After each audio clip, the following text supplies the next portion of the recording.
pour vous?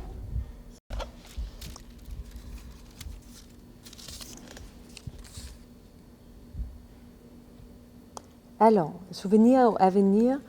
Dans la pièce, ça traite vraiment de souvenirs d'enfance et comment ça parle d'une fratrie qui va retourner dans la maison d'enfance, mais cette maison, elle est comme une maison mentale. Et l'avenir, ça parle aussi de comment, à travers une nuit ensemble, cette fratrie va chacun se transformer pour devenir qui ils sont réellement, qui ils ont envie d'être. Et grâce à l'absence des parents, ils arrivent de se transformer.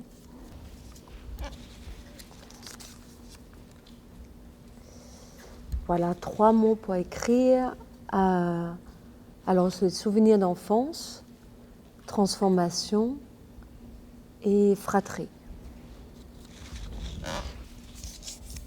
Quelle place a la scénographie dans le projet? Alors, la scénographie est très importante parce que ça parle de cette maison d'enfance, mais au fur et à mesure de la pièce, elle va commencer à se transformer et en quelque sorte l'émotion qu'ils ont, les protagonistes vont se comme canaliser dans les objets et la maison va prendre de plus en plus de vie.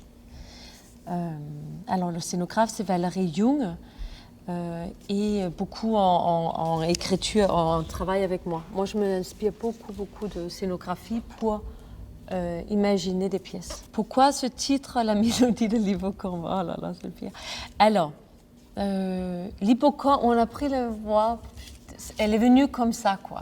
C'était l'hippocampe, c'était parce qu'on voulait parler d'un père qui invite ses enfants dans la maison d'enfance et quand ils arrivent là-bas, il n'est plus là. Et on commence à questionner sur l'absence du père, mais aussi sur la mère. L'hippocampe, c'était au début parce que l'hippocampe, elle porte les œufs, elle porte les enfants. Alors c'est un père parfait. Après, le statut du père a changé au fur et à mesure, alors ça ne colle pas tout à fait, mais j'avais envie de garder le titre parce que je l'aime bien. Quelles sont vos sources d'inspiration pour cette pièce? Il y a plusieurs. Je veux dire, quand je travaille des textes, je m'inspire. Il y a à la fois des textes qui sont produits au moment, tu vois, dans l'improvisation, mais il y a aussi, je prends des textes de Marilyn Monroe. Là, il y a des choses. Il y a Cassavetes, Femme sur influence. Les parents, les 2 personnages des parents sont inspirés de là.